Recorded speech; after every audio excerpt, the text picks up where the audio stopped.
अब बनवीर सीट पर बैठा है चित्तौड़ की, मजे आए उसको, यार राजा वाली सीट पे तो ठीक है यार, पावर खूब होती है, पर वो सोचता है कब तक, थोड़े दिन में तो उदय सिंह को सौंप देंगे ये लोग। और उसने दिन मन ही मन सोचा कि यार उदय सिंह को मार देते हैं, यदि उदय सिंह को मार देंगे तो फिर तो अपने ही राजा है।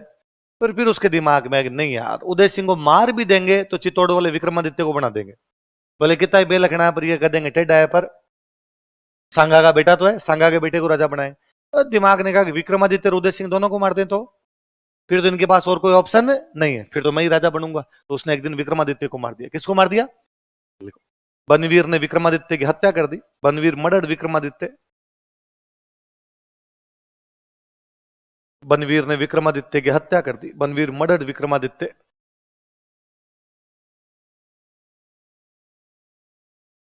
आगे की कहानी आपने छोटी क्लासों में सुनी और पढ़ी है कि वो उदय सिंह को भी मारना चाहता है। एक नौकर ये सब घटना देखता है, वो भाग के उदय सिंह की दाई माँ थे पन्ना, क्या नाम थे? पहले राजकुमारों को पालने के लिए, राजकुमार राजकुमारियों को पालने के लिए धाई माँ होते। कौन से हुआ करते?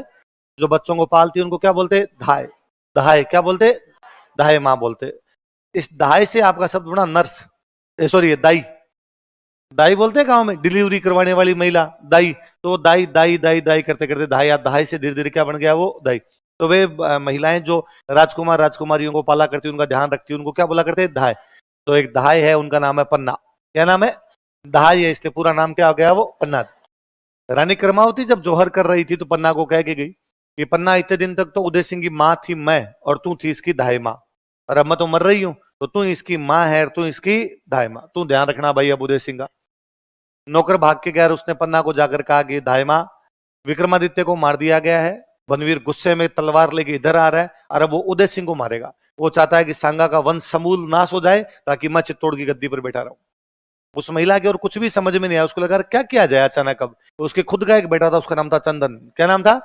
उसने चंदन को राजकुमारों जैसे कपड़े पहनाए, उसको सुलाया और उसके ऊपर चादर डाल दी। बनवीर गुस्से के अंदर आया, उसने आते कहा कहाँ है वो उदय सिंह का है? तो उसने कई देर तक तो झूठी एक्टिंग की, क्यों मारना चाहता है, मत मार, तेरे को क्या मिलेगा, तेरे को राज चाहिए, रख ले चित्तौड़ का राज। मैं तो वापस, पहले ही हम तो बूंदी रहते थे राजकुमारों को लेके, मैं वापस उदय सिंह को लेके बूंदी चली जाऊंगी। बनवीर ने कहा तू पंचायती मत कर, बता कहां पर है। तो उसने गुस्से में वैसे कहा कि ये सोरान, यू मारना तो मार दे, क्या मिलेगा। बनवीर ने कोई चादर उठा के देखी नहीं, उसने तलवारें दे के चंदन को मार दिया। वो वहां से वापस निकल गया।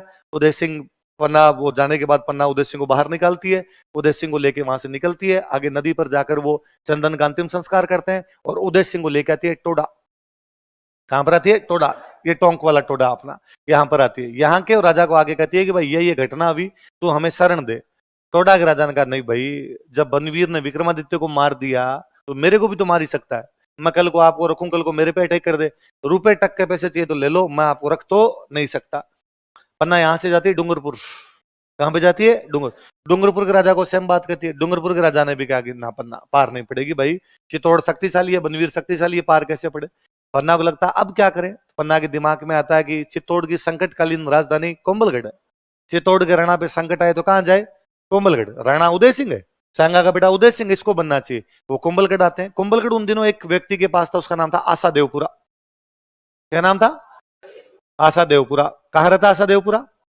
कोंबलगढ़। इसके पास आए और आके पन्ना ने कहा आशा देवपुरा ये बात है, और हमें और कहीं जगह नहीं मिल रही, चित्तौड़ की संकटकालीन राजधानी यह है, इसलिए राणा उदय सिंह को शरण दी जाए। आशा देवपुरा ने कहा ना, जल में रहकर मगर से वेर नहीं, चित्तौड़ में बैठ के, मेवाड़ में बैठ के, और मैं बनवीर के खिलाफ जाके और तुम्हें शरण दूं, कल को उसको पता चल गया कि उदय सिंह जीवता है और यहाँ मेरे तेरे साथ में यहाँ पर बैठा हुआ है, सबको काट देगा। पन्ना ने कहा पर हम जाएंगे कहाँ? मेवाड़ का राणा मेवाड़ के किसी किले में नहीं जाए तो कहां जाए? ये बात पता चलती है आशा देवपुरा की माँ को। आशा देवपुरा की माँ को जब पता चला, वो बाहर आई और उसने आशा देवपुरा के लताड़ा, ये शर्म नहीं आती, ये किला सांगा हमें दे के गए थे, आज सांगा का खुद का बेटा किले के बाहर खड़ा है और तू मना कर रहा है अंदर रहने दे इनको। और क्या ऐसे मौत से डर लगता है? ऐसे लड़ लेंगे, होगा तो तब का तब देखेंगे। माँ समझाती है, आशा देवपुरा कहता ठीक है अंदर आ जाओ आप। तो कोंबलगढ़ में कौन शरण देता है? केस किसको? पन्ना, धाय और उदय सिंह। किस किस को?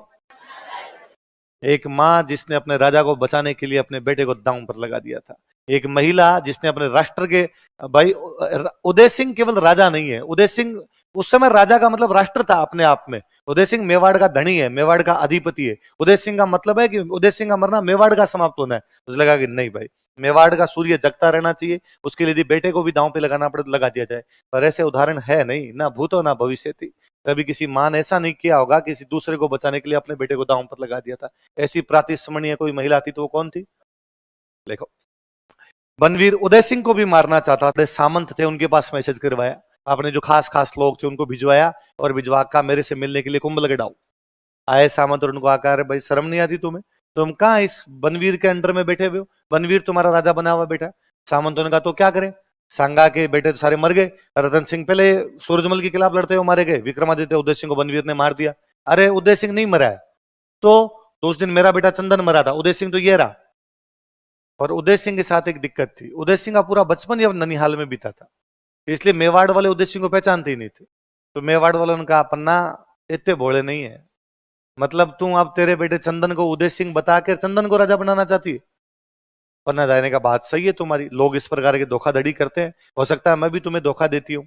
तुम उदय सिंह को पहचानते नहीं तो तुम्हें लगता भी होगा, पर उदय सिंह बूंदी का भाणेज है, बूंदी का भांजा है, तो बूंदी वाले तो पहचानते होंगे, जब इसका बचपन बूंदी बीता तो बूंदी वाले जानते हैं। बूंदी वालों को बुलाओ और पूछ लो। बूंदी वालों को बुलाया कर, बूंदी वालों को बुला पूछा गया, भाई इसको पहचानते हो क्या? उनका, अरे ये तो हमारे बड़ा भाणजा उदय सिंह, कहां था तुम इतने दिन? उसने कहा, ये मैं हूं, ये हमारा कुंभलगढ़ है और ये हमारी पावरी हो रही है। मैं इधर ही हूं भाई साहब, इधर ही रहता हूं। अब बूंदी वालों ने जब कंफर्म कर दिया तो पता चल गया ये कौन है, उदय सिंह। तो मेवाड़ वालों ने उदय सिंह का कुंभलगढ़ में क्या कर दिया, रास्ता